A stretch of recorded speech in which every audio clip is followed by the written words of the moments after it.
참 예수님, 여러분들 만나서 반갑습니다.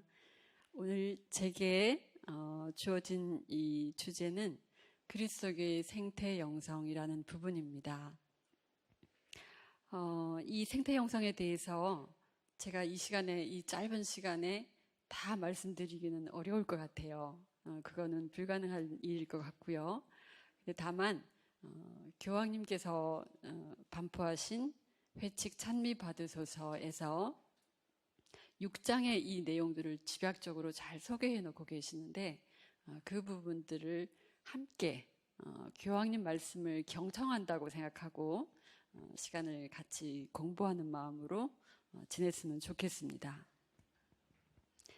그리고 또 여러분들 각자 안에도 이미 다 그 생태 영성들이 나름대로 다 또 자리하고 있기 때문에 오늘 이 교황님의 말씀을 들으면서 우리 안에 생태 영성을 좀 더 강화시키는 그런 시간이 됐으면 좋겠습니다. 우선 이 생태 영성을 이 찬미받으소서라는 창으로 이렇게 보게 되는 건데요. 올해가 특별히 회칙이 반포된 지 5주년이 되는 해입니다. 그래서 내년 5월 24일까지 특별 기념의 해를 지낼 수 있도록 저희에게 이제 알려주고 계시고 각 교회마다 찬미 받으소서를 사는 교회 이런 그 실천들을 해나갈 수 있도록 이렇게 바라시는데요. 우리가 오늘 이렇게 생태 영성 학교를 하게 되는 것도 그런 좋은 실천 사항이라고 생각이 듭니다.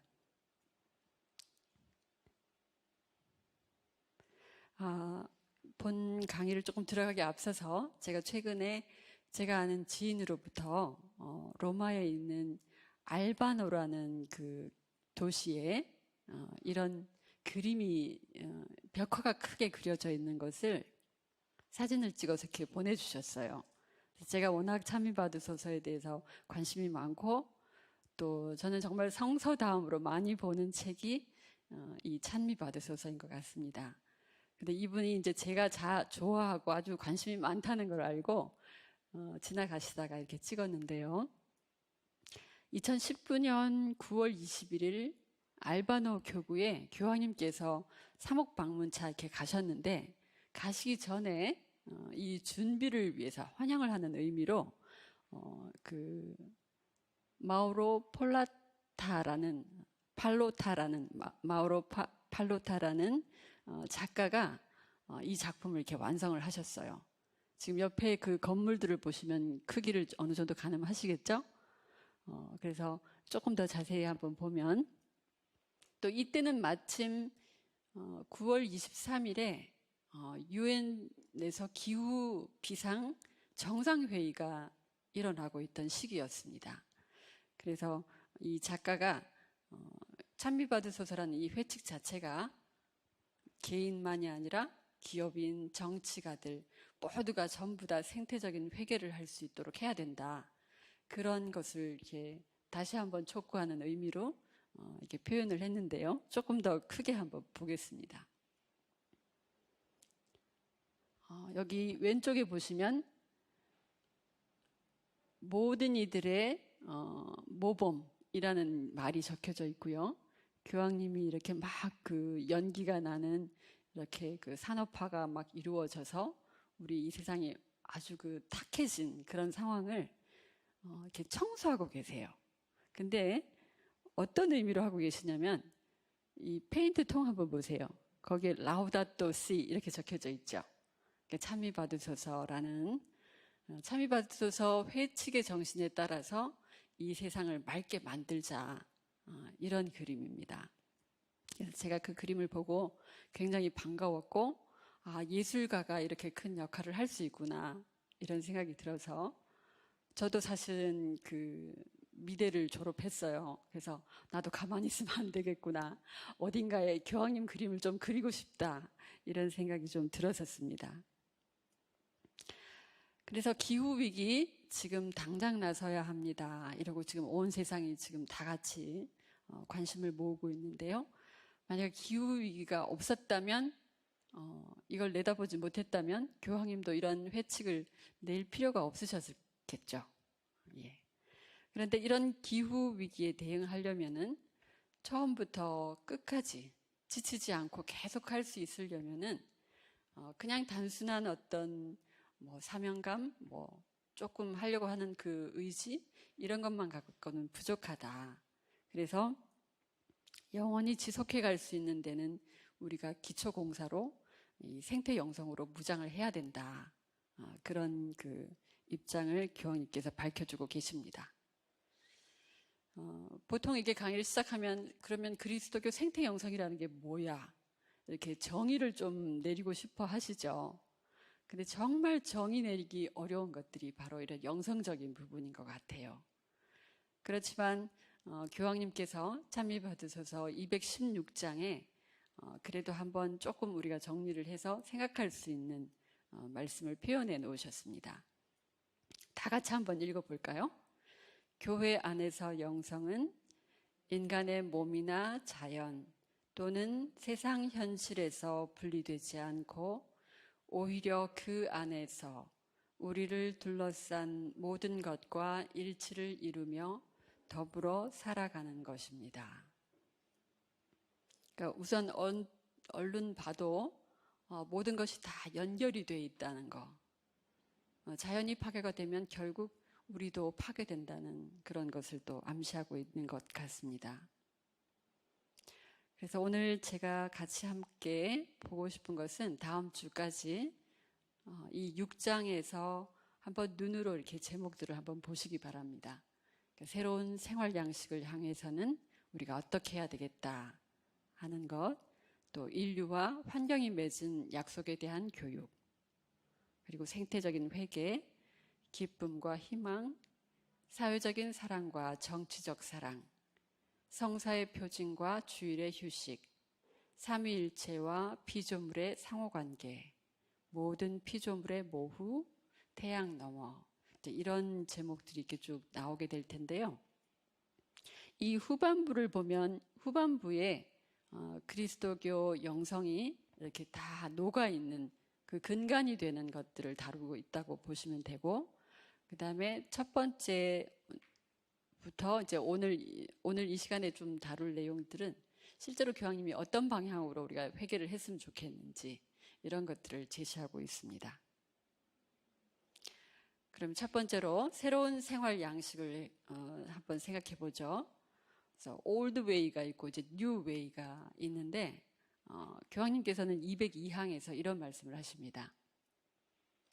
많은 것에 나아갈 방향을 재정립할 필요가 있지만 무엇보다도 인류 자신이 변화해야 합니다. 우리는 인류가 공통된 기원을 지니고 있고 서로에게 속해 있으며 미래를 함께 한다는 인식이 부족합니다. 이러한 기본적 인식이 있어야 새로운 신념, 자세, 생활 양식을 이끌어낼 수 있을 것입니다. 이렇게 말씀하고 계십니다. 그러면은 이제 그 기존의 생활 양식은 어땠는지를 교황님이 조금 진단을 해주시는데요.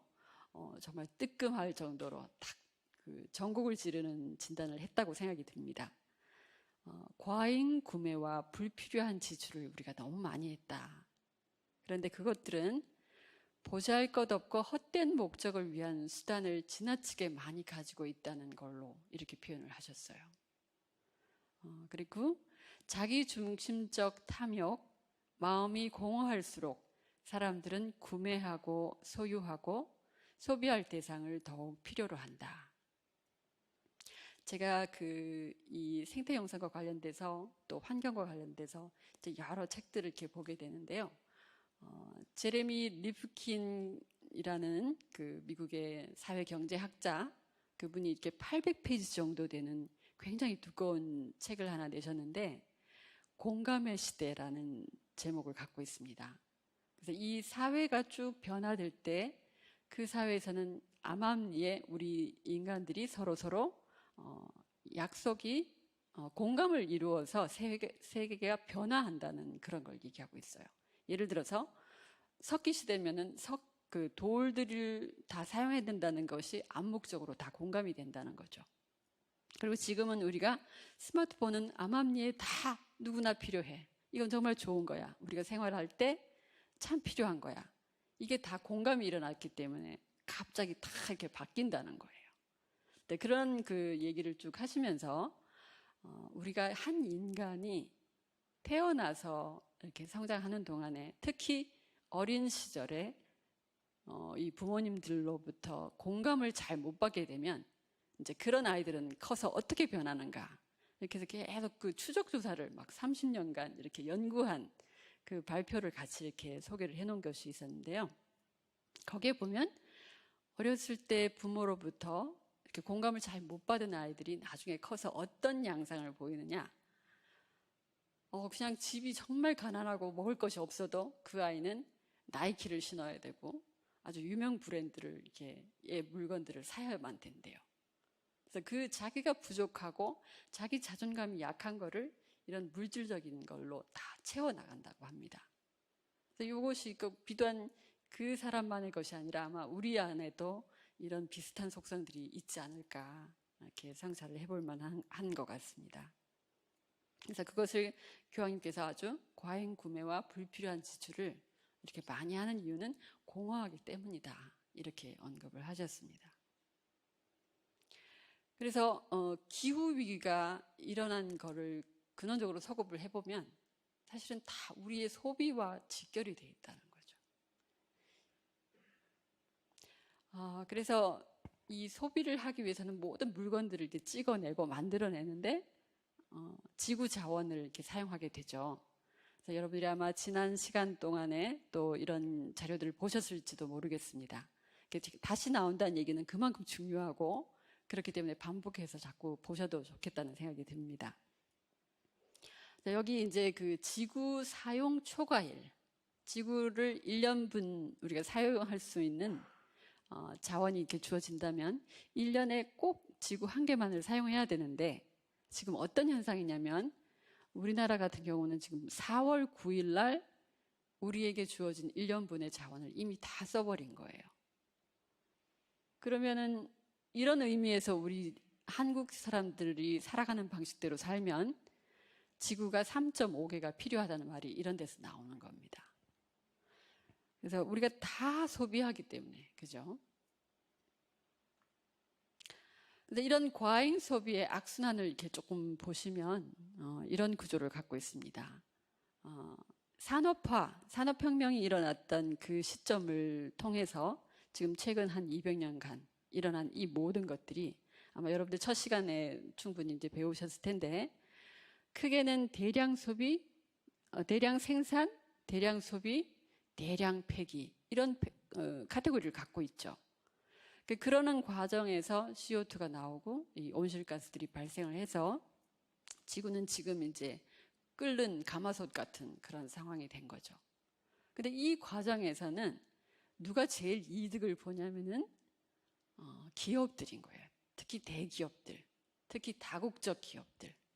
막 다른 나라까지 가서 장사를 하고 이윤을 남기는 싼 노동력을 이용해서 이윤을 남기는 이제 그런 그 기업 외에는 물론 우리 그 안에 종속이 돼서 노동을 하시는 분도 이익은 보겠죠. 그렇지만 그것이 똑같이 이익을 보지를 못하고 있는 거죠. 엄청난 그 불균형이 일어나고. 근데 이런 것들에 우리도 암암리에 편승을 하는 이유는 나는 편리한 게 좋아. 그리고 세계화되어야 돼. 그리고 잘 살아야 돼. GDP가 막 3만 불씩 이렇게 올라가야지만 돼. 이런 것들이 같이 공감을 했다는 거죠. 그래서 저는 가끔씩 그런 생각도 해봅니다. 야, 정말 산업혁명을 일으킨 영국에게 수갑을 채워서 다 교도소에 넣어야 되지 않을까? 이런 생각이 좀 들 때가 있었어요. 그리고 유명한 그 에디슨이 전기를 발명을 했는데 인류가 이렇게 나쁘게 쓸 줄을 모르고 이렇게 발견을 했겠지만 막 어떨 때는 에디슨이 왜 전기를 발명을 해가지고 우리가 이렇게 지구를 못 살게 했을까? 에디슨에게도 수갑을 채워야 될 것 같고 영국에게도 막 이렇게 수갑을 채워야 될 것 같은 그런 생각이 가끔씩 들 때가 있어요. 그러나 우리가 다 공감했기 때문에 우리는 다 이제 공범자인 거죠. 이 세상에 있는 78억 인구는 지난 10월 7일자로 보니까 78억 1,800만 명이 됐더라고요. 우리 인구가. 요즘은 얼마나 이게 빠른지 매일매일 실시간으로 인구 업데이트가 됩니다. 이 많은 인구가 100% 소비자죠.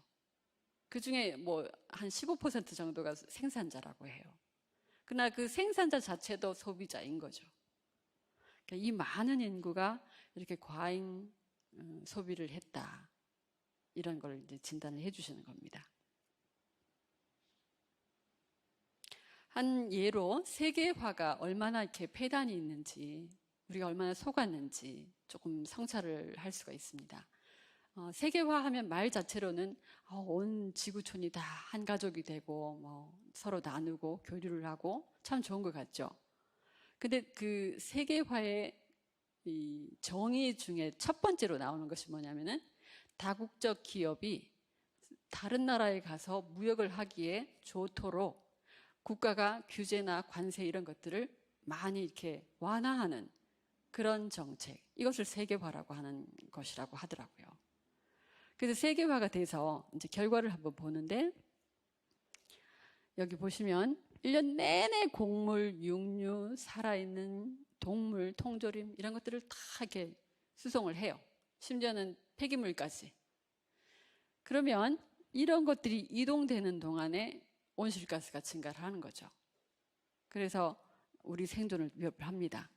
근데 그 결과를 보면 2014년에 미국에서 이렇게 수입한 감자, 설탕, 소고기, 커피 한번 양을 한번 보세요. 되게 다 좀 비슷비슷한 양이에요. 수출한 양과 수입한 양이. 영국도 마찬가지고요. 그렇다면은 그냥 자기네 나라에서 난 걸 자기네들이 먹었으면 좋았을 텐데 이 이산화탄소까지 내면서 먼 나라까지 이동해서 결과적으로는 비슷한 양이 드나들었다는 거죠. 이 세계화의 폐단 중에 한 가지는 이런 것들입니다. 이 와중에 기업만 아주 폭식을 할 수 있는, 폭리를 취할 수 있는 그런 계기를 마련해줬고 우린 다 그 희생자일 수도 있고 또 공범자일 수도 있다는 거죠. 그래서 결국에는 이 황금알을 낳는 거위, 우리 이솝우화 이야기 잘 아시죠? 빨리 부자가 되고 싶어서 그냥 그 거위를 잡아버린 것 같은 그런 꼴을 우리가 지금 이 인류가 이 지구에 대해서 한 것이 그런 결과를 이루었다고 볼 수가 있습니다. 그래서 교황님은 이런 표현을 하십니다. 오렌지처럼 즙을 짜듯이 지구를 쥐어짰다. 이렇게 표현을 하십니다. 그래서 기후위기는 지금 당장 나서야 하는 일입니다.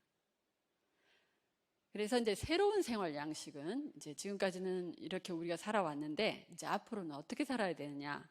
그것을 이제 첫 번째로 말씀하시는 것이 우선 자신의 존엄을 알자. 저는 제가 이 찬미받은 소설을 읽으면서 굉장히 반가웠던 부분이 새로운 생활 양식 중에 뭐 다른 것보다 내가 귀중한 사람이라는 걸 알자 하는 것이 나왔을 때 너무 반가웠습니다. 여러분들은 어떤 때 내가 이렇게 존귀하다고 느끼시는지 한번 잠깐 생각해 보세요. 교황님이 이렇게 호소하십니다. 하느님께서 당신의 은총에 응답하도록 우리 마음 깊은 곳에 심어주신 그 능력을 완전히 억누를 수 없습니다.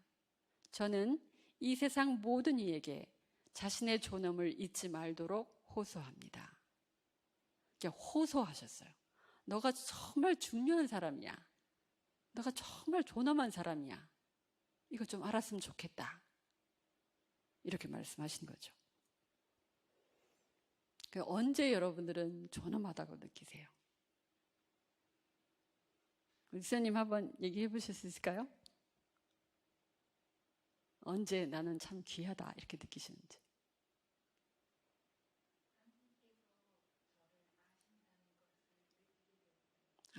네. 하느님께서 나를 아신다는 걸 느끼게 될 때.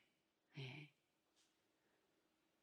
네, 시간이 많지 않아서 제가 좀 진행은 해야 되겠습니다만은 어쨌든 우리가 사랑은 받고 있는데 부모님들로부터도 그죠?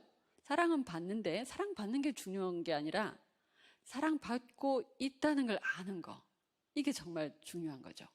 그때 내가 참 귀하다는 걸 느끼게 될 거예요. 그런데 우리 교회에서는 정말 근원적으로 우리가 존귀하다는 걸 이렇게 알려주시는 게 있어요. 교황님도 그것을 참 많이 강조를 하셨습니다. 236항에 피조물들은 성찬례 안에서 가장 탁월하게 드높여집니다. 현대 상황을 바로잡으려면 우리는 절제와 성찬의 생활 양식으로 돌아가도록 부름받습니다. 그래서 저는 제가 여기서 조금 사도 바오로처럼 저의 약점을 좀 자랑하고 싶습니다. 제가 얼마나 존엄한 건가를 이렇게 체험하게 된 이야기를 잠깐 좀 들려드리고 싶어요.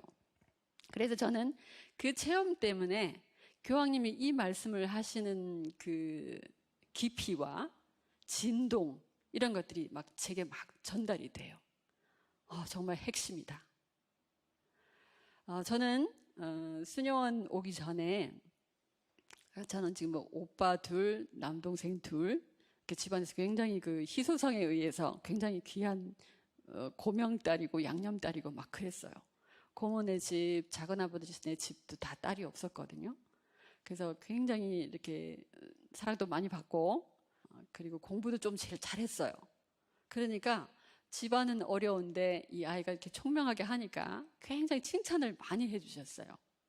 거기다가 제가 대학교도 부모님 허락만 받고 해주시면 제가 나머지는 다 알아서 하겠습니다. 이러면서 제가 막 독학을 했기 때문에 그 당시로 보면 진짜 대단한 학생인 거죠. 그러니까 이래저래 전 칭찬을 참 많이 들었어요. 근데 그러다 보니까 제 안에 어떤 것이 생겼냐면 나는 항상 칭찬받아야 되는 사람. 이게 막 딱 이렇게 탁 꽂혔어요. 그리고는 일종의 그 공주병이 생긴 거죠. 그죠? 나는 항상 칭찬받아야 되는 사람. 이게 이제 암암리에 저를 이렇게 잠식해 들어가는 병이 됐던 거예요. 그러는 무렵에 제가 입회를 했는데 딱 입회를 하고 보니까 저희 동료 중에 저보다 더 잘난 인간이 있는 거예요. 그래서 그때부터 저는 스토 생활이 정말 지옥같이 시작이 됐어요. 나는 정말 행복하게 하느님을 따르고 싶고 이렇게 해서 스토 생활을 하기 시작했는데 초년부터 막 이렇게 라이벌 같고 경쟁해야만 되는 것 같은 그런 동료가 생겼어요. 그래서 제 삶이 어떻게 되냐면 그 자매에게 관심을 기울이는 것이 아니라 그 자매를 관찰을 하는 거예요. 일거수일투족을 다 관찰을 하면서 오늘은 어디 가서 이 사람이 내가 받아야 할 칭찬을 뺏어가는 일을 하나 막 여기에 혈안이 돼 있었어요. 그러다가 이런 시간들이 막 계속해서 이렇게 누적이 되는 거예요. 그래서 정말 죄송하지만 제가 수녀지만 11년간 그런 마음이 깨끗이 해결되지가 않았어요. 그래서 고백 성사를 보면 계속 그런 거리가 빠지지가 않는 거예요. 오늘도 난 누구를 또 시기했습니다. 정말 나중에는 제 몸에서 악취가 나는 것 같은 그런 체험을 막 하게 되는 거예요. 근데 그러다가 2001년 6월 19일 때는 아침 9시였다. 왜 성경에 보면 여러분들 때는 오후 4시였다. 뭐 이런 말 나오죠. 때는 밤이었다. 그 사건이 굉장히 중요했다는 얘기죠. 그래서 저는 그때 이제 어떤 일이었냐면 연피정 중이었어요. 그 연피정 중에 제가 묵상을 해야 되는 과제가 뭐였냐면 12회 동안 하혈병을 앓는 여인 이야기를 이렇게 묵상하는 거였어요. 여러분들 그 이야기 너무 유명하니까 잘 아시죠? 그래서 제가 이제 그 복음 관상을 하는데 이냐시오 영신 수련에 의해서 이걸 잘 읽고 나면 책을 덮어도 내가 꼭 그 장면 안에 들어가 있을 수 있는 정도가 돼요. 그렇게 해서 이제 일어나는 걸 쭉 이렇게 바라보는데 제 마음속에 어떤 것이 생겼냐면요. 그 여자를 바라보니까 이게 하혈한 여인 같으면은 그 당시 그 법으로 이렇게 이 공동체로부터 다 격리가 돼 있어야 되죠. 뭘 만지는 물건, 만나는 사람 다 부정타니까. 그러니까 이 여자가 12회 동안 그런 상태였다고 생각해 보면 정말 장난이 아니죠. 얼마나 절박했겠습니까? 그런 상태로 이 예수님을 만나러 온 이 여인이 딱 예수님 옷자락에 터치를 하려고 하는 순간에 어떤 일이 생겼냐면 저 안에서요, 그냥 저절로 고백이 터져 나왔는데, 예수님, 저는 이 여자만큼 당신한테 절박하지 않습니다. 차라리 당신이 저에게 이 여자면 이 여자였지 저는 아닌 것 같아요. 아주 막 굉장히 솔직한 고백이 터져 나왔어요. 성령께서 저를 도와주신 거죠. 그런데 그 말이 떨어지자마자 그 예수님 군중 속에 막 무리 중에 가시잖아요. 그죠? 근데 갑자기 저를 향해서 확 돌아서서 막 퍼붓는 것처럼 이렇게 폭탄같이 이렇게 묻는 말씀이 들렸어요. 제 묵상 안에서. 그래, 바로 내가 이 여자다. 너한테 내가 너를 터치하려고 얼마나 별렀는지 모른다. 터치 정도가 아니라 완전히 먹혀서 너와 뗄 수 없이 한 몸이 되고 싶어서 내가 얼마나 별렀는지 모른다. 막 그 말씀이 진짜 폭탄처럼 막 저 안에 이렇게 울렸어요. 그와 동시에 이 성체가 요즘 막 슈퍼문 많이 뜨잖아요. 막 그런 정도로 막 커다란 성체가 제 이 뼛속을 파고드는 것 같은 걸 느꼈어요. 그러면서 제가 그 순간이 명호가 열린 거예요. 성체가 뭔지를 막 그 실체를 체험하는 순간이 됐어요. 성체는 예수님을 상징하는 것이 아니라 예수님이시다. 하느님이시다. 그분이 지금 나하고 한 몸을 이루는 거다. 이 가톨릭 교회에서 제일 그 중요한 교리, 이 신앙의 정점이라고 하는 것이 그 순간 제 안에 막 뼛속 깊이 박혔어요. 그리고 눈이 정말 떠진 거예요. 명호가 열린 거죠. 그래서 어떻게 느껴졌냐면 내가 이렇게 하느님을 한 몸을 이렇게 이루는 사람인데 내가 무슨 질투할 일이 뭐가 있고 내가 용서 못할 사람이 뭐가 있고 뭐 못할 게 뭐가 있어. 이런 마음이 확 올라왔어요. 그러면서 그동안 그 제가 살아왔던 껍데기 같았던 생활이 눈 녹듯이 다 내려가는 거예요. 제가 시간 관계상 다 말할 수 없지만 제가 얼마나 이 무늬만 수녀처럼 살았는지 껍데기 같은 생활들이 얼마나 12년 동안 그랬으니까요.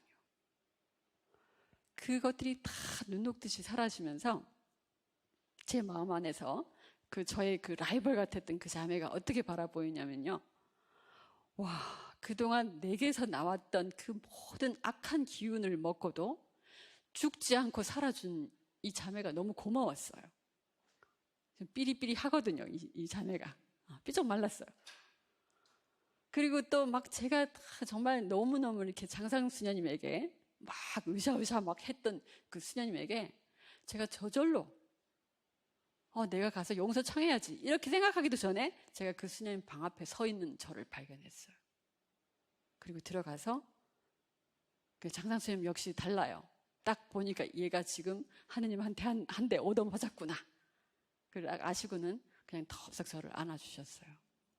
그리고 정말 눈물 콧물이 범벅이 되도록 멋있게 이렇게 화해도 하고 그 순간 이후로 제 삶이 완전히 달라졌어요. 세상 살기가 얼마나 수월한지. 그 전에 제 삶이 뭐였냐면요. 남의 칭찬이 하루 일용할 양식이었어요. 내가 칭찬을 들어야만 나는 이렇게 업되는 걸로 생각했던 거죠. 그리고 누가 나를 조금이라도 험담을 하게 되면 그날 밤 이렇게 다리미질을 싹싹 해야지만 잠이 드는 상황이었어요. 찾아가서 다 해명하고 그랬던 제가 이게 아무것도 아니었구나. 내 진짜 병은 내가 얼마나 귀한 존재인지를 몰랐던 거구나. 진짜 병원을 알게 된 거예요. 그건 뭐 눈 녹듯이 사라지고 새 하늘과 새 땅이라는 게 뭔지가 막 믿어지는 거예요. 지금 이 순간이구나. 그리고 사도신경에서 맨날 우리가 고백했잖아요. 영원한 삶을 믿나이다. 그거 이 다음에 있는 게 아니라 지금 바로 이 순간부터 다 영혼에 들어가는 거구나. 영원한 삶을 난 이미 시작하고 있구나. 왜냐하면 영원하신 분이 나하고 한 몸을 이루니까, 성체를 통해서. 막 이런 것들이요, 그냥 영혼의 순간이었어요. 너무 찰나 같은데 그 길이를 제가 다 알 수가 없어요. 이것을 딱 체험하고 나니까 진짜 살기 좋았고요. 이제 칭찬을 구하던 거, 인정받기를 원했던 거, 이런 짓거리를 다 내려놓게 됐어요. 하나도 필요 없는 거예요. 그게 맛이 너무 없어요. 그래서 제가 그런 체험 이후에 우리가 그리스도의 몸 하면 This is my body. 이는 내 몸이다. 너희는 받아 먹어라. 그런데 그 말씀이 저보고 예수님이 다른 사람들한테 얘는 내 몸이야, 이렇게 말씀해 주는 것 같이 들렸어요. 그래서 저는 이 미사가 너무 소중해요. 제 삶에. 어렸을 때 엄마 따라다닐 때는 미사가 세상에서 제일 재미없는 거였는데 이 체험 이후로는 미사가 너무너무 생명이에요, 진짜. 그래서 코로나 때문에 미사가 이렇게 중단될 때 전 진짜 이 내적으로 쇼크가 일어났었어요. 너무 이걸 어떻게 견디나. 이 영적인 기아 상태가 된다는 게 이 어떻게 견딜 수가 있나. 정말 힘들었고요. 그래도 우린 신부님들이 조금 배려해 주셔서 하시는 미사에 좀 들어가면서 정말 미사에 참석하지 못하는 신자들을 위해서 많이 기도하게 됐어요. 그리고 지금도 성체를 모실 때 특히 이 신자들의 뒤통수에다 대고 제가 막 화살기도 많이 해요. 예수님, 저 사람 안에 들어가셔서도 예수님이십시오. 그냥 설사되지 마세요. 저 사람 안에서 활동하세요. 이렇게 막 간절히 기도하게 돼요. 그래서 제가 그런 내가 존귀하다는 걸 알게 되고 나니까 정말 여타의 것들이 부럽지도 않고 물질적인 것들로 나를 만족시킬 수 있는 것이 없어요. 그래서 아마 교황님께서도 이 성찬의 전례의 깊은 의미를 알게 되면 우리가 이런 과소비, 이런 거에 헛된 것에 공허한 마음이 될 수가 없다, 이렇게 말씀하시는 것 같습니다. 저에게 가장 크게 울려준 말씀이에요. 그런 다음에 이제 두 번째로 교황님께서 말씀하시는 새로운 생활 양식에는 건전한 압력을 행사해라, 이렇게 말씀하세요. 정치, 경제, 사회적으로. 그래서 정치적으로 보면 기후행동, 지금 이 기후 비상시기다 하는 거를 이 국회가, 정부가 선포해서 빨리 우리가 뭔가 대책을 세울 수 있도록 해라. 이런 데 좀 가담을 해라. 이렇게 하고 계시죠. 그래서 전 세계적으로도 기후행동이 있고 가톨릭 기후행동도 있고 그렇습니다. 그래서 여기에서 열심히 활동하라고 이렇게 말씀하시죠. 우리 학생들 보세요. 청소년들이 기후를 위한 결석 시위를 이렇게 하고 있습니다. 무책임 끝판왕 이래가지고 정부에다 대고 이 학생들이 온실가스 감축을 빨리 해야 되는데 못하고 있는 이 상황들을 막 이렇게 나무랬던 적이 있죠. 그리고 영국이나 이런 곳에서는 온실가스 배출량을 10년간 31.4% 줄이는 동안에 한국은 22.8% 늘어났어요. 이러니까 우리가 지금 기후 악당 국가라는 소리를 듣고 있죠. 그래서 우리 모두가 다 정치에 좀 압력을 가할 필요가 있습니다. 심지어 학생들은 자기들의 생존권이 위협해지기 때문에 기후위기에 대응을 하지 않는 것은 헌법 정신에도 위배된다. 이래서 헌법 소원까지 했어요. 굉장히 똑똑하죠, 우리 학생들이. 정말 우리가 부끄럽습니다.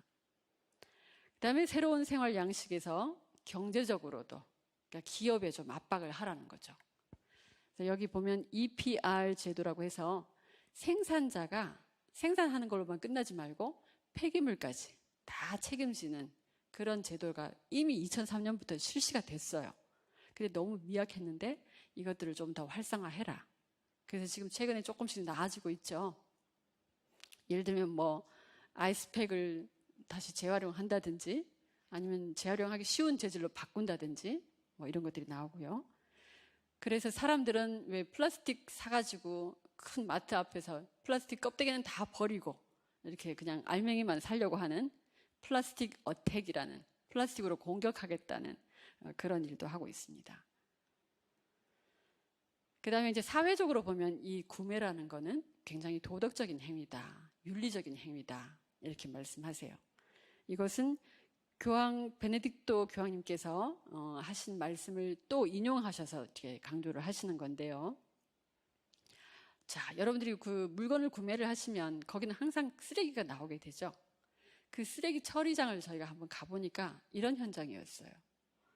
너무나 악취가 나고 그 안에서 계속 하루 종일 서서 이렇게 분류를 하는데 너무 분류 상태가 안 좋으니까 이분들이 계속 이제 이 작업을 해야 되는 상황이에요. 그러면 이분들은 돈을 벌지만 하루 일을 한다는 자체는 이미 나는 조금씩 죽어가고 있다, 이런 뜻인 거죠. 그래서 나의 구매 행위가 사회 누군가에게는 죽음의 행위를 치닫게 한다는 거. 그리고 내가 이렇게 온실가스를 많이 발생하게 되면 다른 섬나라들, 태평양이나 이런 데는 고도가 5m도 안 되는 그런 아주 얕은 땅에 있는 나라들은 지금 가라앉고 있거든요. 몰디브나 이런 데 많이 가라앉아 있어요, 지금. 그런 나라. 또 우리 청소년들에게는 더 이상 이게 온실가스를 막 더 배출할 수 없는 그런 지경으로 이제 밀게 되는 이런 게 불균형을 이루죠. 기후 부정의가 일어나는 겁니다. 그래서 이게 나의 구매는 윤리적인 것과 직결되어 있다. 그래서 건전한 압력 행사로 좋은 사례들이 좀 있어요.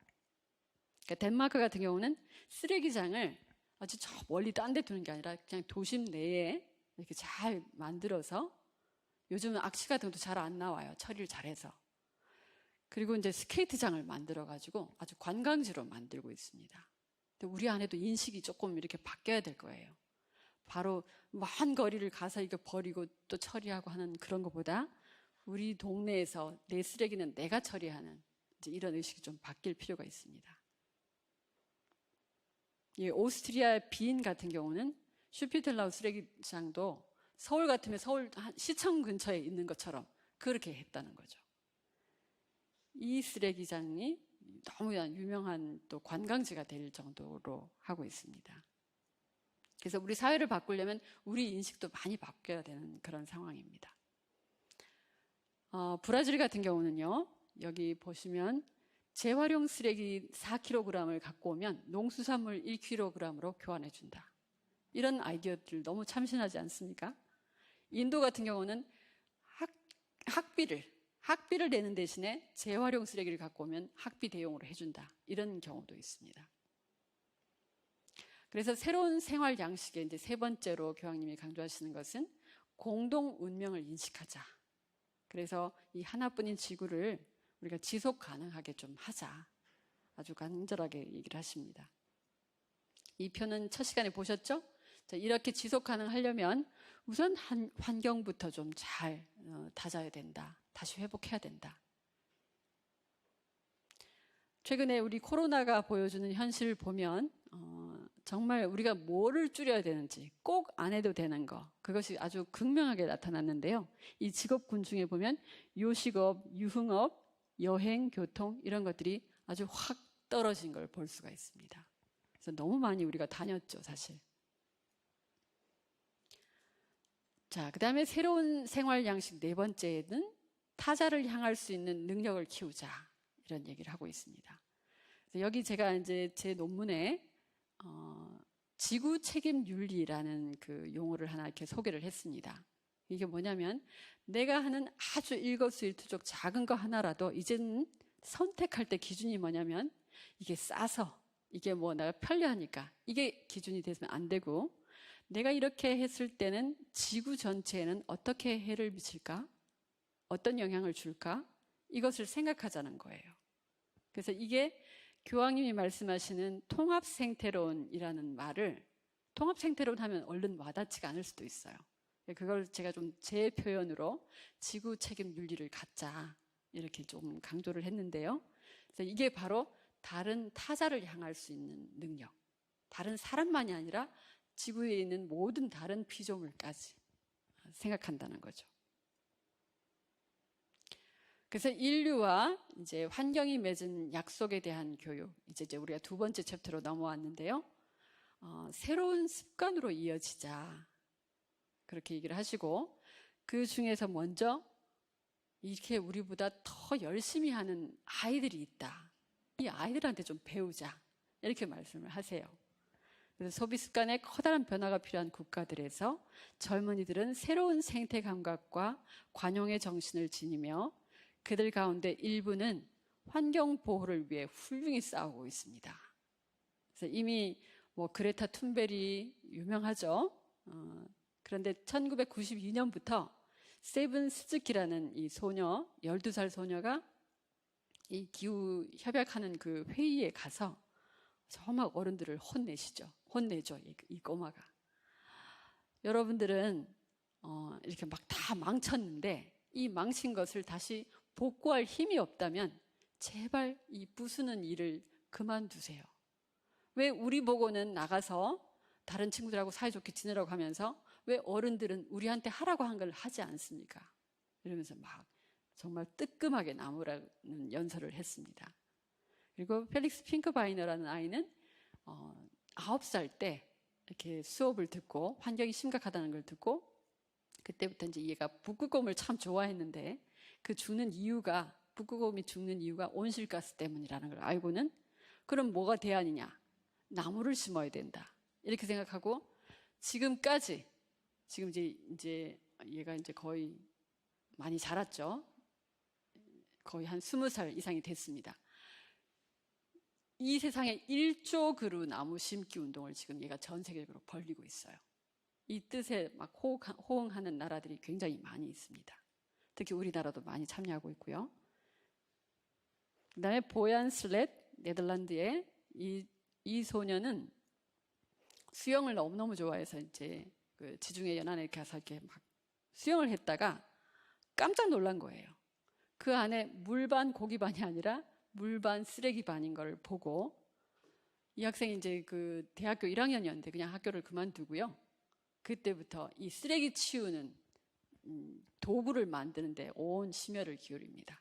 그래서 오션 클린업, 그래서 바다를 청소하는 회사를 만들어요. 그래서 전 세계에 자기가 펀드를 얻어가지고 지금도 열심히 하고 있습니다.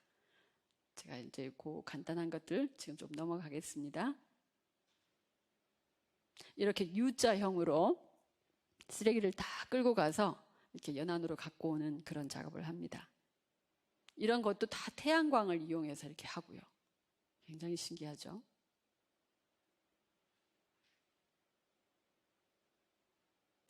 그다음에 툰베리는 너무나 이제 유명해졌죠? 이 아이 때문에 내 미래가 없는데 공부를 해서 뭐하냐? 이래서 얘가 매 금요일마다 국회의사당 앞에 가서 스웨덴이에요. 시위를 한 겁니다.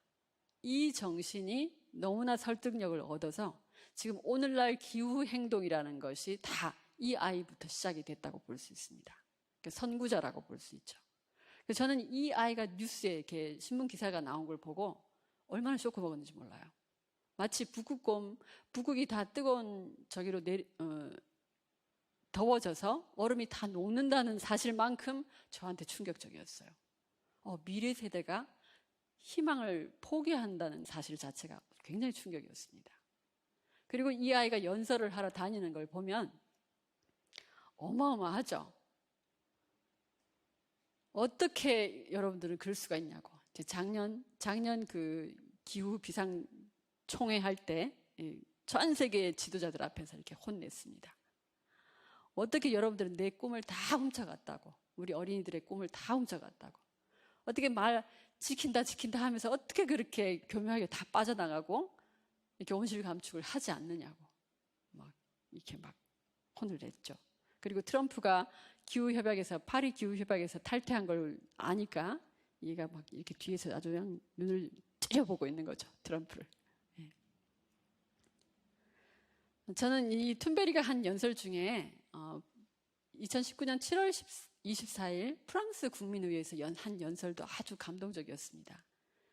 이렇게 얘기합니다. 여러분들은 1.5도 그 특별 보고서에 따른 예산 이런 거 왜 모르시냐고. 혹시 제가 모르는 다른 IPCC 보고가 있느냐고. 막 그렇게 딱 나무래요. 제발 과학의 말을 좀 들으세요. 이렇게 혼을 내고 있어요. 얘가 알고 있는 사실이 너무너무 분명해서 저는 부끄러웠어요. 제가 이게 연설을 할 때는 나는 툰베리만큼 이 사실을 잘 몰랐어요.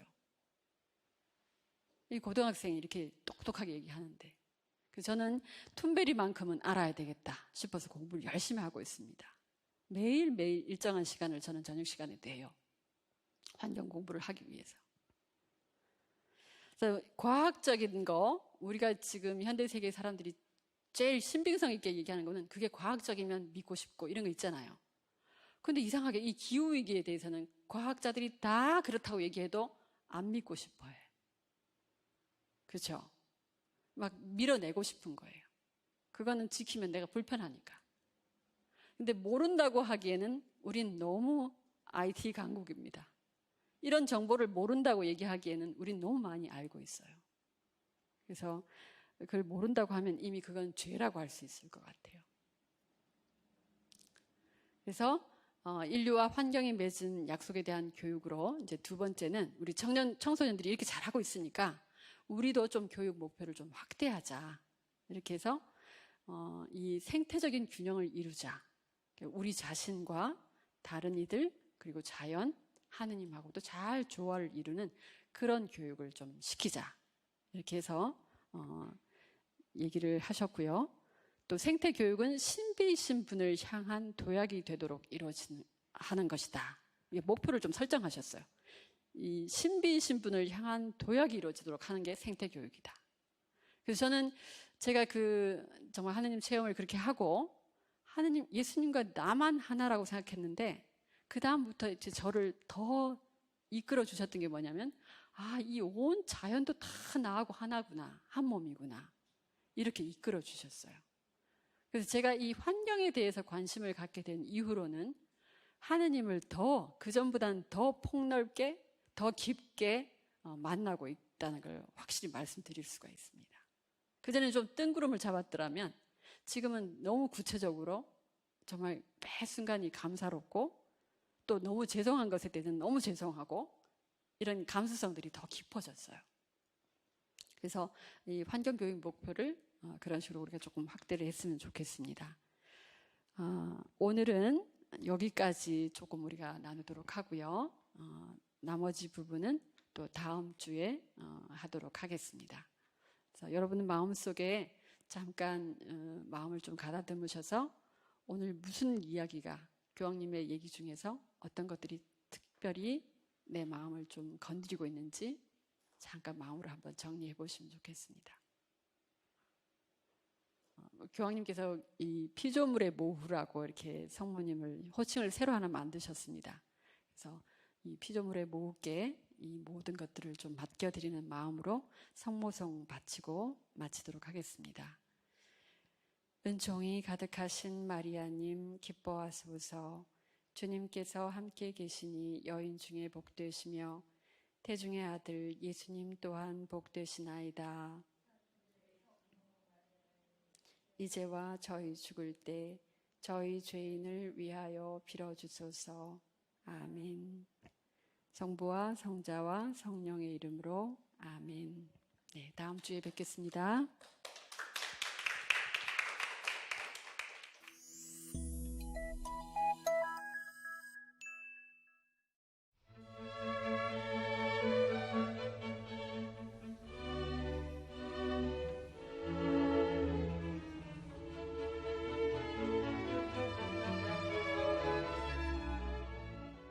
참 예수님,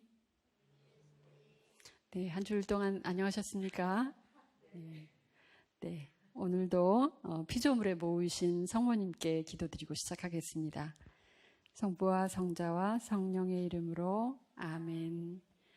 은총이 가득하신 마리아님 기뻐하소서. 주님께서 함께 계시니 여인 중에 복되시며 태중의 아들 예수님 또한 복되시나이다.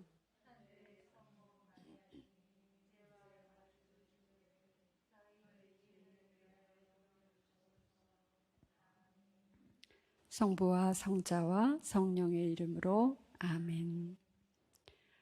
네, 오늘은 지난 시간에 이어서 인류와 환경이 맺은 약속에 대한 교육에서 교황님이 세 번째로 강조하시는 부분은 생태 시민 의식이 습관이 되도록 해라.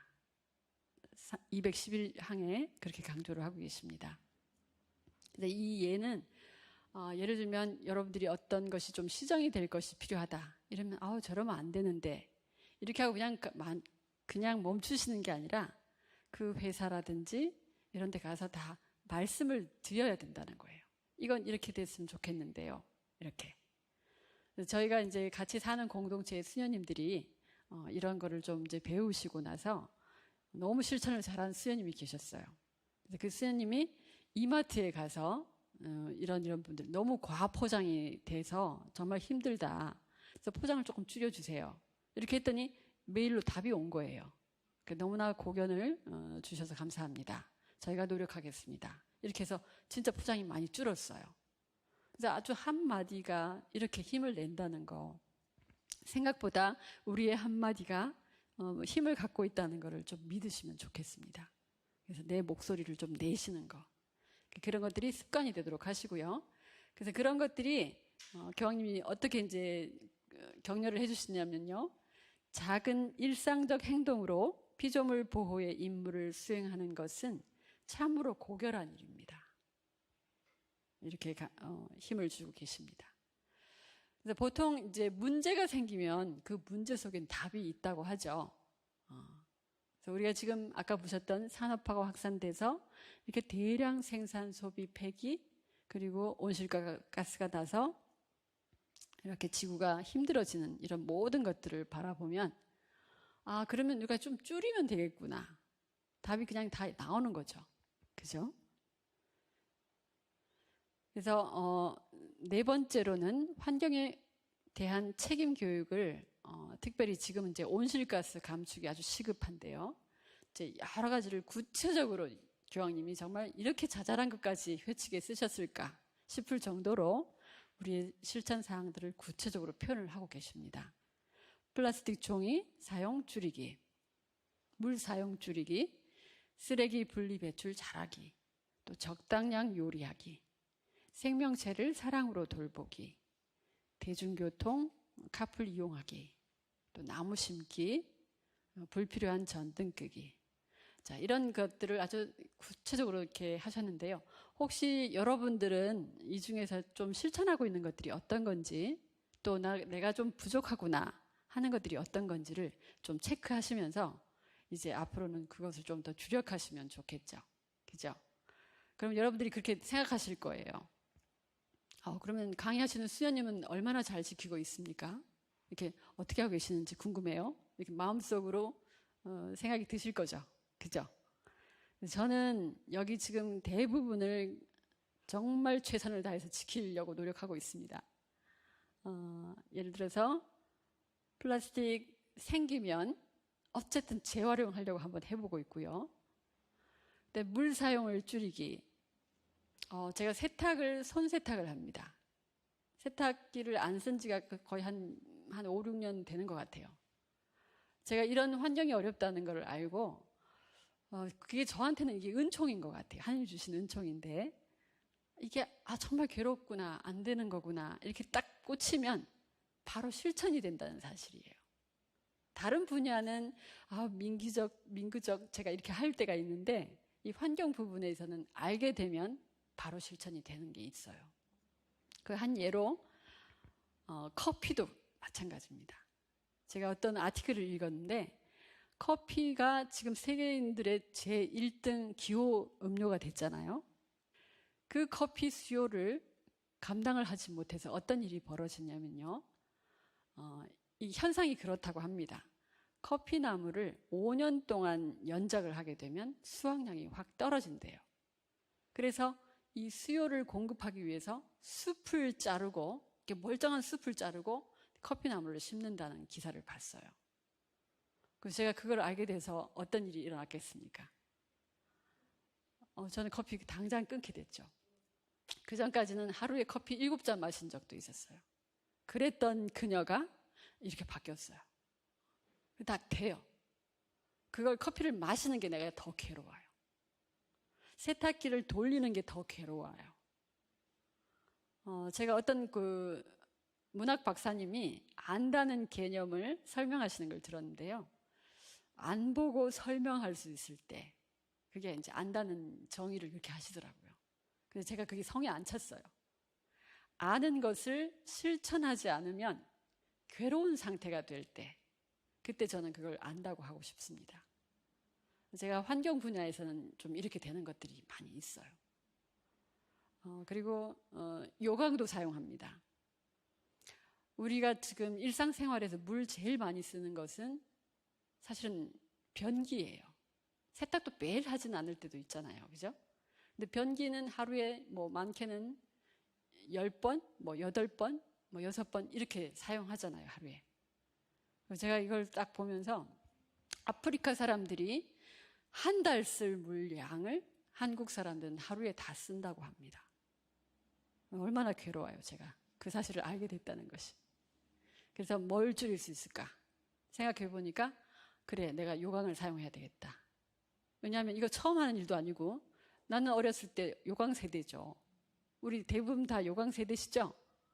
뭐 가족 수대로 다 한 요강을 사용했었어도 멀쩡하게 우리 잘 살았었어요. 그래서 제가 지금 다시 조금 복귀하고 있습니다. 이렇게 내가 좀 생각만 해보면 이 지구 책임 윤리에 입각해서 내가 이렇게 하면 어떻게 도와줄 수 있을까? 그리고 탄소 중립이라는 말 들어보셨죠? 넷제로 뭐 2050년까지는 탄소를 하나도 배출시키지 말아야 된다는 게 우리 지금 목표예요. 그럼 그 제로를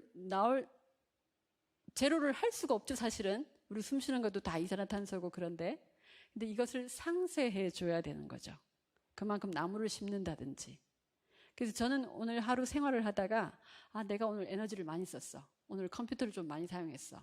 그러면 이만큼 나는 뭘로 줄일 수 있을까? 이렇게 연구한다는 거죠. 이게 넷제로의 삶이에요. 그래서 그 정책적으로도 그렇게 해야 된다는 거죠. 그래서 우리도 하면서 정부에 요구를 해야지 나는 안 하면서 막 이렇게 소리만 치는 거는 또 이것도 말이 안 되죠. 그래서 우리는 지금 개인도 해야 되고 국가에도 막 푸시를 해야 되고 다 같이 막 해 나가야 되는 그런 입장에 있는 겁니다. 그래서 이런 것들이 인간의 최상의 면모를 보여주는 관대하고 품위 있는 창의력이다. 이렇게 교황님이 말씀해 주십니다. 온실가스를 감축해야 되는데 제일 큰 분야는 사실 에너지 분야예요. 에너지 부분이 73%나 차지합니다. 그 다음에 농업, 축산업까지 포함해서요.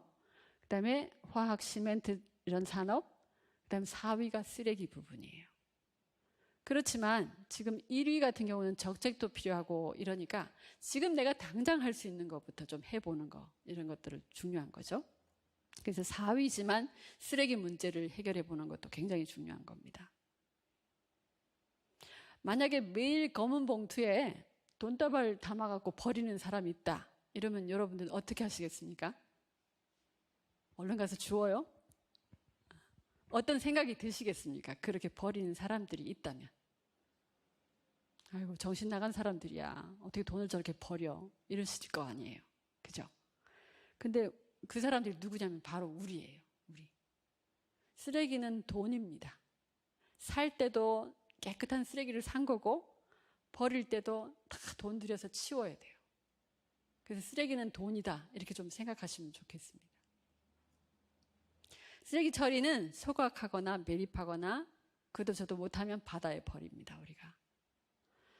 그래서 바다에 버려진 양이 북태평양 한 군데만 이렇게 큰 덩어리로 우리 한반도만한 것이 2개나 있어요. 그러니까 뭐 5대 양이잖아요. 그럼 바다마다 다 이렇게 회오리 쳐서 한 곳에는 이렇게 다 모여 있는 거예요, 쓰레기.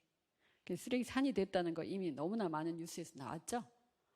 근데 이 쓰레기들은 비바람을 맞고 태풍, 파도 막 이렇게 다 치면 다 잘게 부서져서 미세 플라스틱이 됩니다. 그것이 지금 우리에게 이제 식탁까지 다 위협을 하고 있죠. 제가 오늘 최근에 들은 얘기인데 아이들이 그 젖꼭지, 우유병에 빨고 있는 그 젖꼭지, 그것도 다 이 플라스틱 성분이 많이 들어있다고 그래요. 그러니까 아이들 그걸 재보니까 엄청난 수치가 나왔답니다. 그래서 아이들을 키우는 건지 뭐 지금 죽여가고 있는 건지 정말 모를 정도입니다. 같이 한번 읽어볼까요? 플라스틱은 만드는데 5초, 사용하는데 5분, 분해하는데 500년이 걸린다. 자, 이 500년까지 우리 아직 어떻게 됐는지 실험을 해본 적이 없습니다. 지금 뭐 최대한 해서 지금 플라스틱이 나온 지는 200년밖에 안 되거든요. 그럼 그 이후에 어떻게 되는지 아무도 실험해 본 인류가 없어요. 그래서 이렇게 오래 가는 걸 보면 진짜 엄청 플라스틱 쓰임새가 다양하게 또 생각이 듭니다. 제가 생각해 본 거는 야, 이제 앞으로 결혼식 기념 반지를 플라스틱 반지로 하는 게 좋지 않을까? 왜냐하면 이게 이 두 사랑하는 남녀가 우리 사랑 영원하니까. 그러니까 다이아몬드보다 플라스틱이 더 오래 가는 거니까 그렇게 반지 해야 되지 않을까? 실제로 이런 잡지가 나왔더라고요. 그 플라스틱 반지를 주고 있는. 그러면 이게 한 번밖에 재생도 안 되고 또 재생하면 또 온실가스도 나오고 이런 문제거리의 플라스틱을 물론 처음에는 아주 신이 잊어버린 깜빡한 선물이라고 생각했죠. 근데 한 50년쯤 이렇게 우리가 상용을 해보다 보니까 쓰레기 문제에서는 너무나 생각 못했던 골치를 지금 앓게 되는 거죠. 그럼 이런 재앙 같은 물건을 왜 아직도 우리는 버리지를 못하고 계속 쓰는가? 그 이유가 뭘까요? 뭘까요? 네, 너무 편리하니까. 그래서 저는 별명을 하나 붙였습니다. 편리함이 하느님이 됐다고. 그래서 편느님이고 우리 전 세계 모든 사람들은 다 편리교 신자가 됐다고.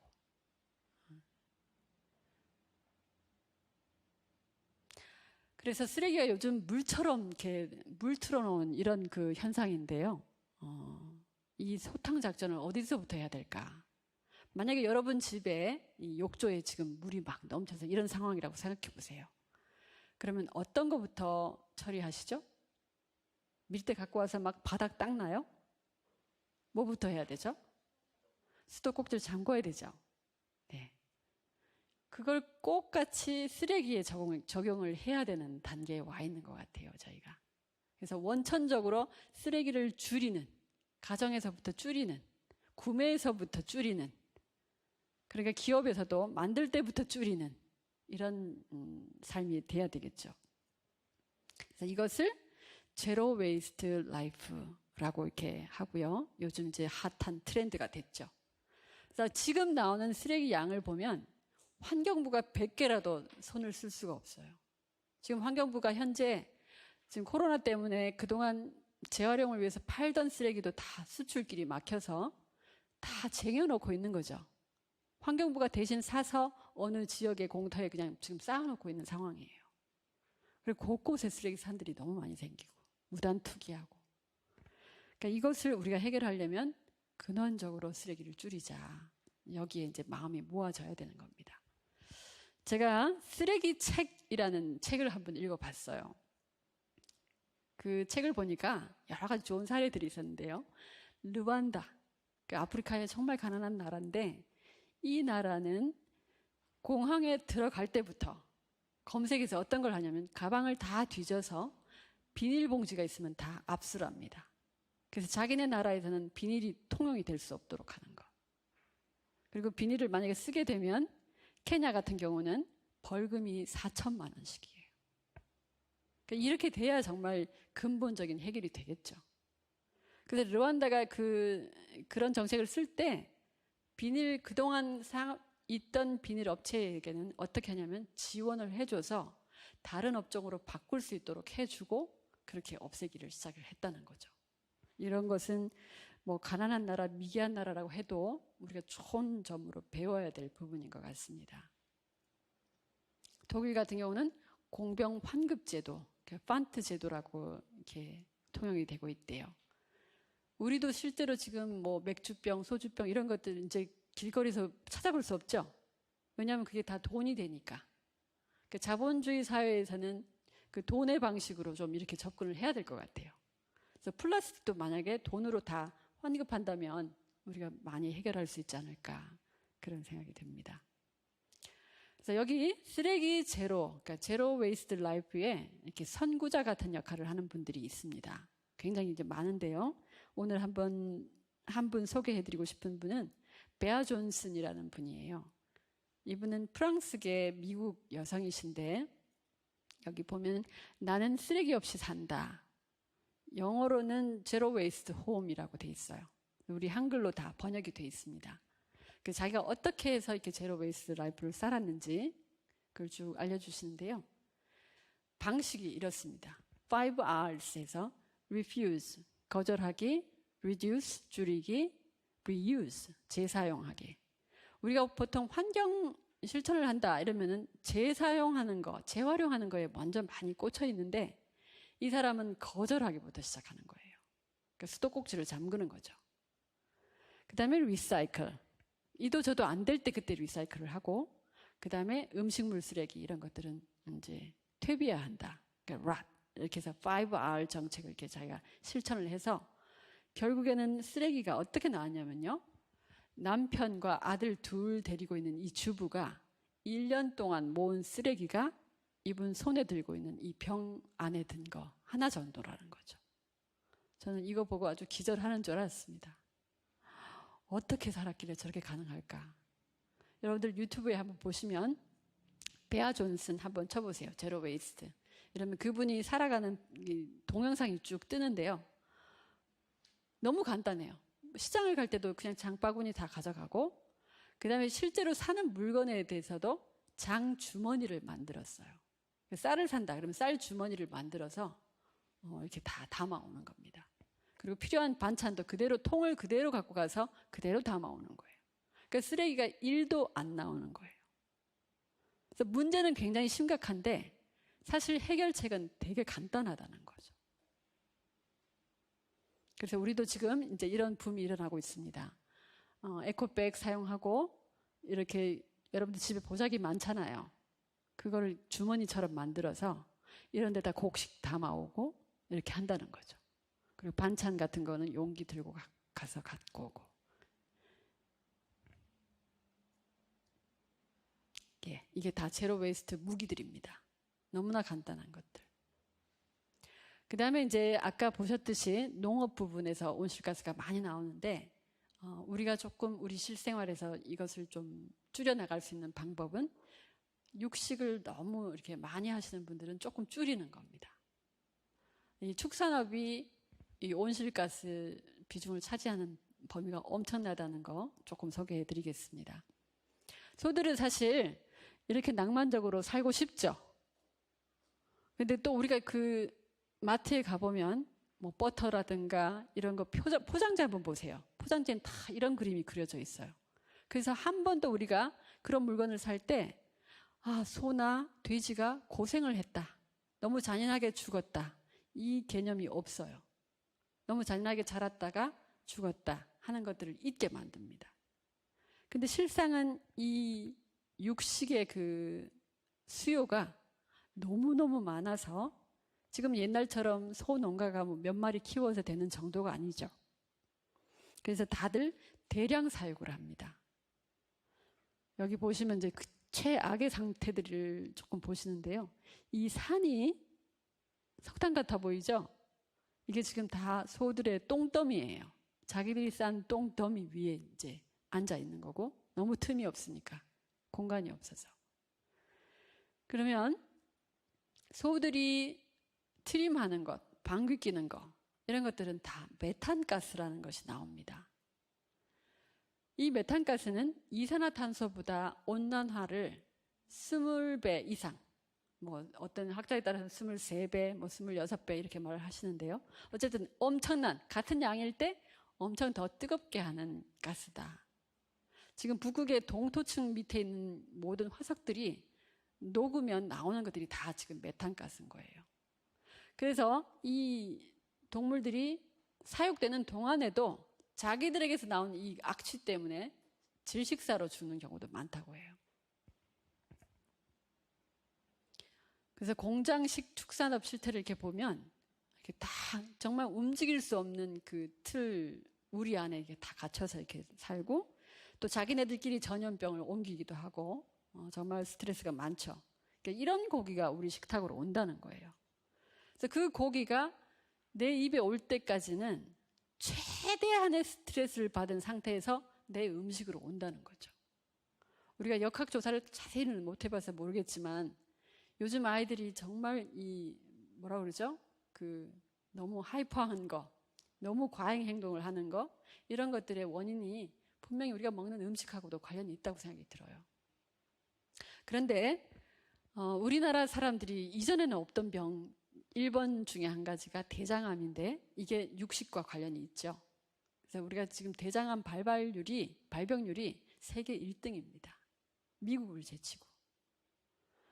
그러니까 인간 자체는 이미 사실은 초식에 가까운 음식들을 먹도록 구조가 돼 있답니다. 이 구조도 그렇고. 근데 이 안에서 다 소화를 못하니까 이제 대장암이 되는 거죠. 그래서 전 세계 온실가스 배출량의 총량의 51%를 차지한다고 발표를 한 적이 있습니다. 월드워치 연구소라는 데서 2009년에. 그러니까 이거는 뭐냐면은 순수하게 가축들이 내는 것만이 아니라 이것을 기르기 위해서는 목초지를 만들기 위해서 산림도 깎아야 되죠. 또 그 아이들이 먹는 사료를 하기 위해서 또 대량 농업을 해야 되죠. 그리고 물도 줘야 되죠. 농약 살포해야 되죠. 토지가 다 이렇게 오염되는 거. 이런 걸 다 포함해서 이 전 세계 온실가스의 절반을 차지할 정도다. 이렇게까지 발표를 한 겁니다. 근데 유엔의 발표는 18%를 차지한다고 나와 있었어요. 그러면 지금 78억 중에 9명 중에 1명은 오늘 밤 굶고 자는 거예요. 그런 지구촌에서 같이 살고 있는데 굳이 먹지 않아도 되는 이 막 환경 파괴도 심한 이런 육류를 이 사람들은 정말 최소한의 것도 없어서 죽어가고 있는데 이게 정말 윤리적인 문제가 딱 걸리는 거죠, 사실.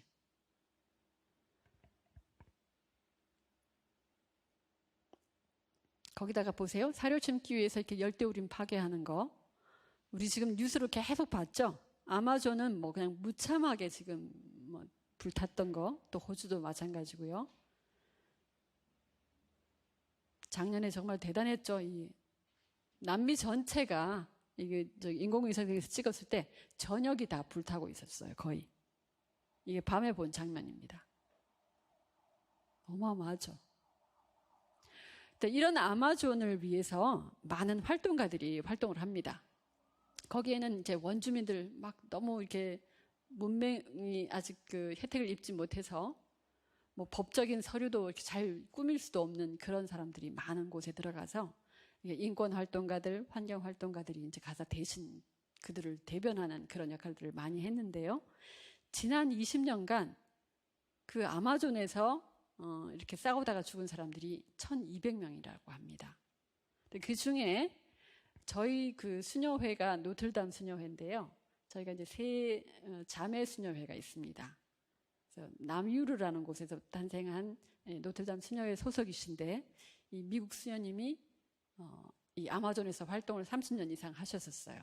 그러다가 어느 날 그 마을에 막 불이 나는 걸 보고 수녀님이 또 가서 이제 해결을 하려고 딱 나왔는데 이제 청부 살인업자에 의해서 무참하게 이렇게 총격을 입게 됩니다. 그래서 그 자리에서 즉사를 하시는데요.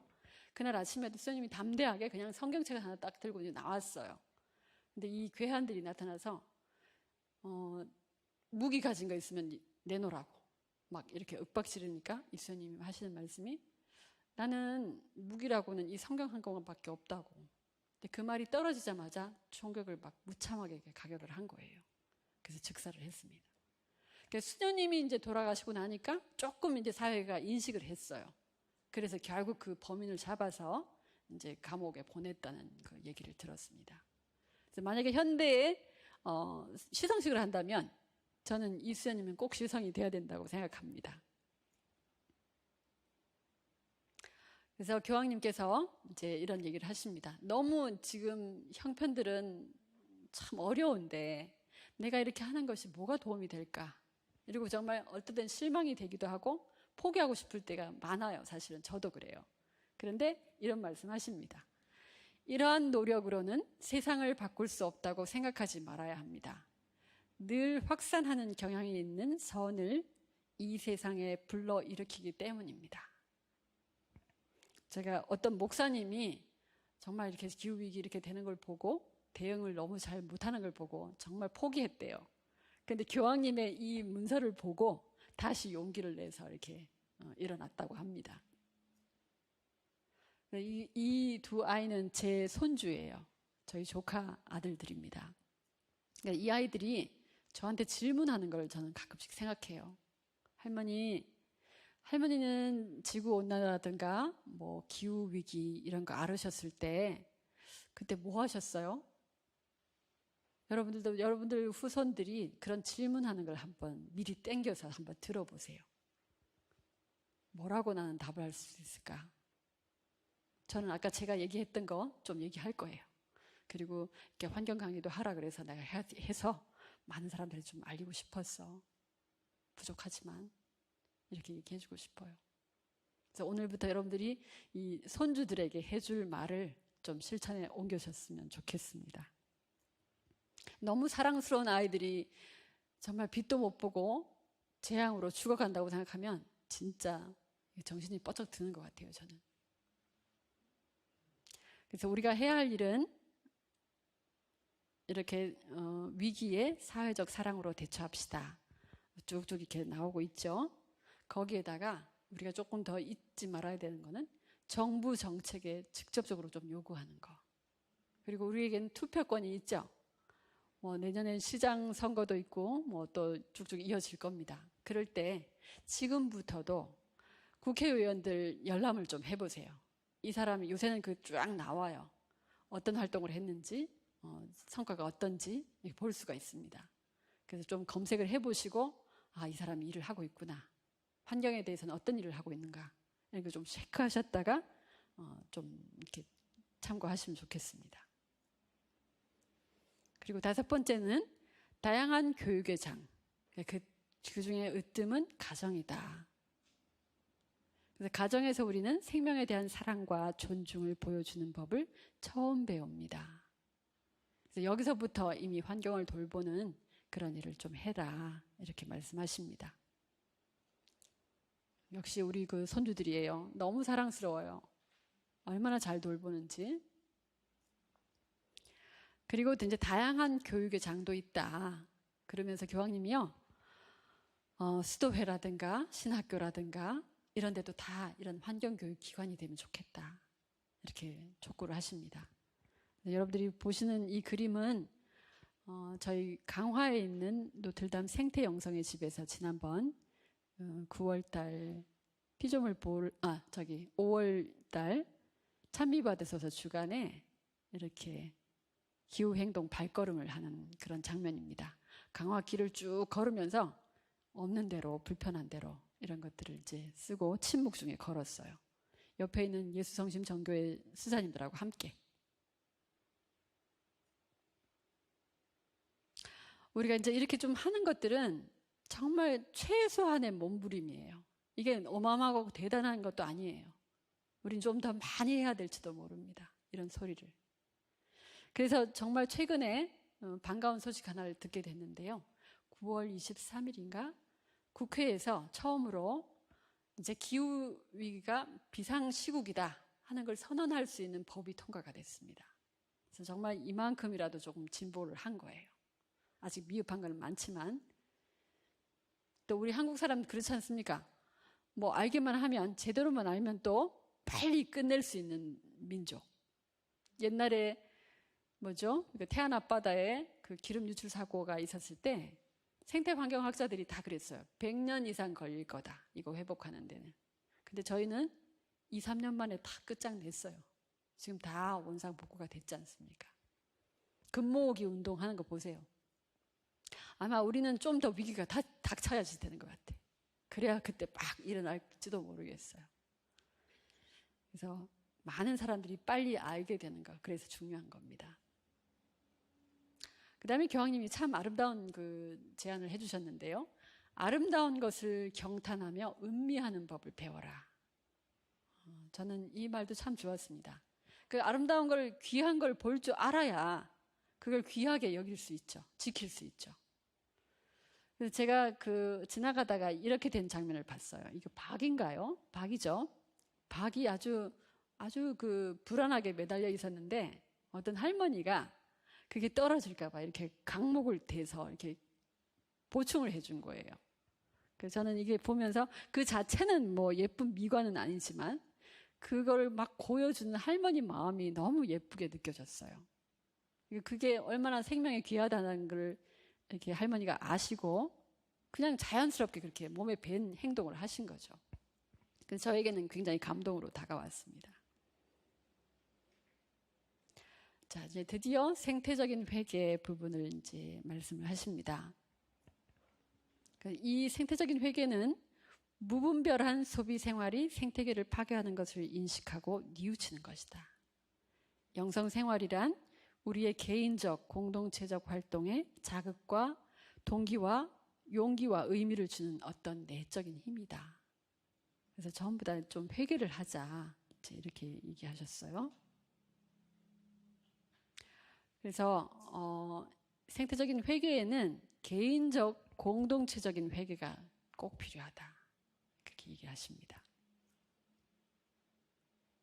그래서 이 성경에서 우리가 지금 많이 좀 묵상해야 되는 성경 구절은 이 돌아온 탕자, 이 아들이 고백했던 고백을 이제 우리의 고백으로 삼아야 될 거라고 생각합니다. 정말 우리가 얼마나 그 많은 유산들을 지금 탕진을 했는지, 그죠? 그래서 교회가 2008년부터 사실 이런 환경 문제를 이렇게 염두에 두면서 새로운 7죄악을 이렇게 발표를 하셨습니다. 우리 전통적으로 7죄종이 있었죠. 여기 왼쪽에 보시는 교만, 탐욕, 식탐 쭉 이렇게 나오는데 현대에는 새로운 죄목을 생각해야 된다. 우리가 성찰해야 된다. 고백해야 된다. 그 중에 첫 번째가 환경오염이에요. 내가 환경에 해를 가한 것이 있다면 이제는 여러분들이 고해성사 보실 때 말씀하셔야 된다는 거죠. 고백하셔야 된다는 거예요. 그래서 저는 이제 실천하고 있습니다. 제가 모르고 전기를 이렇게 플러그를 안 뽑고 잤을 때 전 아침에 그냥 뜨끔해요. 그거 고백합니다. 그 다음에 생태적인 회귀에서 참 중요한 것 언급하신 것 중에 한 가지는 감사와 무상성의 태도. 이 주어진 이 모든 것들이 당연하지 않아요. 내가 어떻게 이런 것들을 다 당연히 받나요? 이거 무상으로 주셨기 때문에 받는 것이죠. 그래서 정말 순간순간 감사할 수 있는 것. 우리가 코로나 때문에 더 지금은 정상적으로 되는 이 일상 한순간 한순간이 고맙지 않아요? 그래서 정말 그 감사한 마음들을 가져야 될 것 같습니다. 그래서 이런 문제들을 좀 창의력, 열정으로 세상의 문제를 해결하는 태도를 좀 가졌으면 좋겠다. 너무 절망하지 말고. 그렇게도 말씀하십니다. 그 다음에 이제 기쁨과 평화로 넘어와서요. 이 그리스도교 영성은 한마디로 얘기하면 참된 기쁨과 자유와 평화를 주는데 그냥 많은 것을 누려서가 아니라 검소하게 살 때, 만족할 줄 알 때 이렇게 가능하다. 그렇게 말씀하십니다. 그래서 지금 제일 필요한 덕은 절제와 겸손입니다. 지금 78억 인구가 제한된 이 자원들을 사용하려면 아껴야죠. 내가 좀 더 줄여야죠. 지금까지 사는 방식으로는 살 수가 없는 것이죠. 그래서 모든 것 안에 살아계신 창조주를 바라보는데 시간을 좀 할애하자. 그래서 그분의 현존은 만들어지는 것이 아니라 발견하고 드러나야 되는 거다. 그래서 내가 좀 찾아야 된다는 거죠. 자, 그 다음에 이제 사회적 사랑과 정치적 사랑의 부분에서 교황님 말씀하시는데 우리 교황님은 특히 정치에 좀 관심을 갖는 것, 이것을 굉장히 큰 사랑이라고 얘기했어요.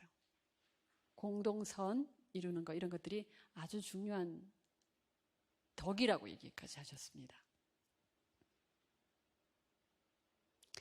그다음에 이제 성사의 표징과 주일의 휴식. 이제 지금부터 이제 영성의 근거가 되는 것들을 조금씩 이제 더 언급을 해주십니다. 그래서 온전한 관상은 영혼 안에서 하느님 활동을 찾는 것, 모든 사물 안에서 하느님을 만나는 것이다.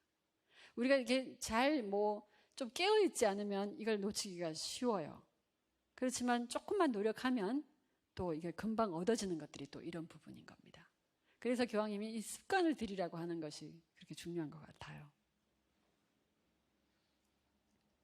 그 다음에 피조물은 성찬례 안에서 가장 탁월하게 드높여집니다. 아까 제가 설명할 때 인용했던 구절입니다.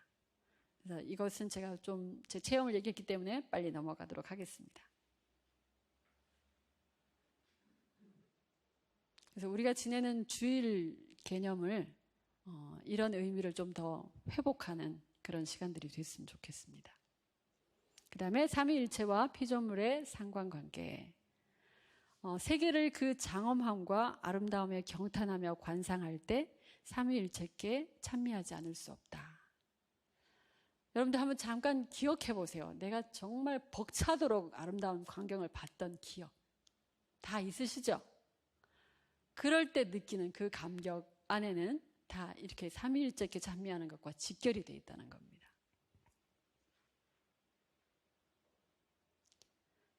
그 다음에 모든 것은 연결되어 있기에 우리는 우리가 삼위일체의 신비에서 흘러나오는 세계적 연대의 영성을 기르도록 초대됩니다. 다 하나라는 거. 제가 그 필리핀에서 소임을 할 때였는데요. 아주 큰 체험이 하나 있었습니다. 우리 그 성당 앞에 보면 대형 유리가 있었어요. 그 바깥이 다 보여요. 그 제대 있는 부분이. 그러니까 제대가 있으면 그 바깥은 다 자연인 거죠.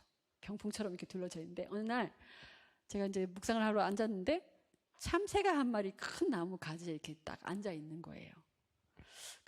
굉장히 그게 눈에 유독 이렇게 들어왔었어요, 그날. 그래서 다른 묵상을 못하고 그냥 거기에 쭉 빠져 있었는데 글로 초대하실 것 같아요. 어머, 저 새가 앉아서 쉬는 데는 요만한 가지만 하나 필요한데 그걸 위해서 하나님은 저 큰 둥지도 주셨고 저 큰 잎도 주셨고 또 그 나무가 서기 위해서 이 땅도 주셨고 그 나무가 외로울까 봐 또 다른 나무도 주셨고 그냥 하늘과 공기를 다 만드셨구나. 막 그 관상으로 제가 막 빨려 들어갔었어요. 그러고 보니까 그 참새 하나랑 나하고 차이가 별로 없는 거예요. 이 몸뚱아리 하나만의 차이만 있지 그 나머지는 다 공유하고 있는 거예요. 그래서 어마어마하게 이렇게 다 연결되어 있구나. 하느님은 이 참새 한 마리를 위해서도 이 세상을 다 만드셨구나. 이렇게 느껴지더라고요. 그래서 이 삼위일체의 신비라는 것은 그냥 뗄래야 뗄 수 없는 하나라는 거, 그걸 우리에게 다시 상기시켜 주시죠. 이제 모든 피조물의 모후. 교황님 문헌이나 모든 교회 문헌들의 그 패턴을 보면 맨 마지막은 항상 성모님을 모셔와요. 우리가 이렇게 한데 성모님 좀 도와주세요. 그러면서 교황님이 이번 계기로 이 찬미받으소서를 내시면서 교황님, 성모님 호칭을 하나 새로 주셨어요. 모든 피조물의 모후. 그래서 그 성모님은 핍박받는 가난한 이들과 인간의 힘으로 황폐해진 이 세상의 피조물 때문에 지금도 슬퍼하고 계십니다. 241항에서 그렇게 말씀하셔요. 그래서 성모님 그림 옆에 보면 이게 그린 마운틴 수도회라는 미국에 있는 수도회예요. 이 수도회는 토마스 베리 신부님은 또 우리 가톨릭에서는 위대한 이 생태 영성의 그 선구자이신 분이십니다. 그분이 창설하신 수도회예요. 그분 묘도 그 수녀회에 있고요. 거기에 이제 계시는 버나데스 수녀님이 이 이콘을 만드셨습니다. 보통 성모님 보면 이 가슴에 이제 아기 예수님을 안고 있거나 그렇잖아요.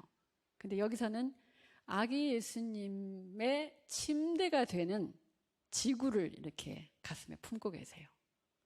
이 수녀님의 작품 의도가 그랬다고 합니다.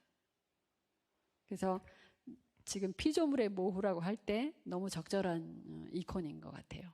그래서 여러분들 마음속에 피조물의 모후가 이 지구를 다 품고 있는 이 모습들을 한번 이렇게 상상하시면서 성모송 자주 좀 바치시면 좋을 것 같습니다.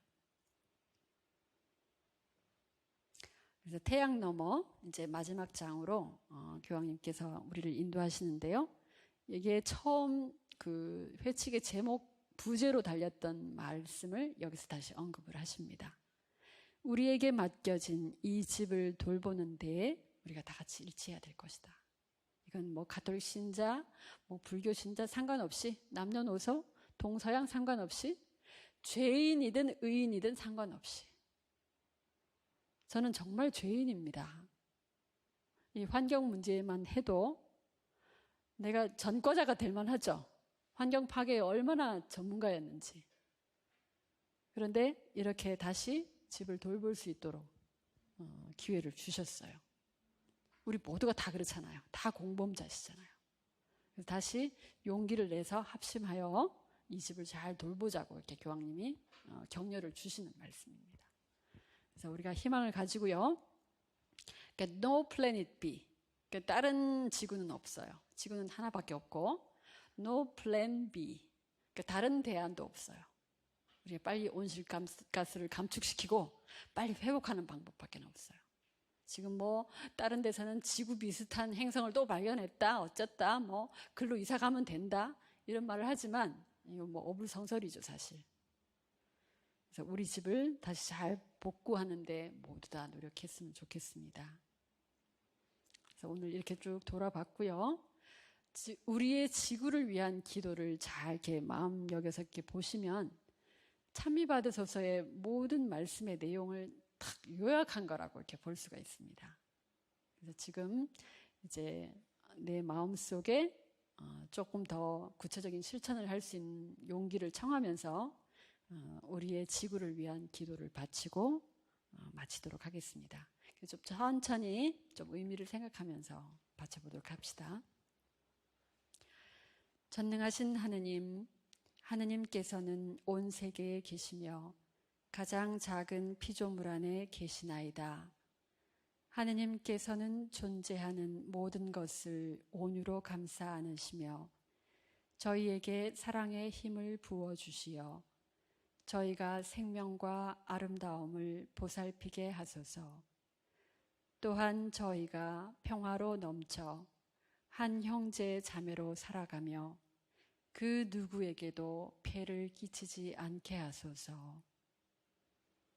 오 가난한 이들의 하느님, 저희를 도와주시어 저희가 하느님 보시기에 참으로 소중한 이들, 이 지구에 버림받고 잊힌 이들을 구하게 하소서. 저희 삶을 치유해 주시어 저희가 이 세상을 훼손하지 않고 보호하게 하시며 오염과 파괴가 아닌 아름다운 씨앗을 뿌리게 하소서. 가난한 이들과 지구를 희생시키면서 이득만을 추구하는 이들의 마음을 움직여 주소서. 저희가 하느님의 영원한 빛으로 나아가는 여정에서 모든 것의 가치를 발견하고 경외로 가득 차 바라보며 모든 피조물과 깊은 일치를 이루고 있음을 깨닫도록 저희를 가르쳐 주소서. 하느님, 날마다 저희와 함께 해주시니 감사하나이다. 비오니 정의와 사랑과 평화를 위한 투쟁에서 저희에게 힘을 주소서. 아멘. 성부와 성자와 성령의 이름으로 아멘. 네, 수고 많으셨습니다.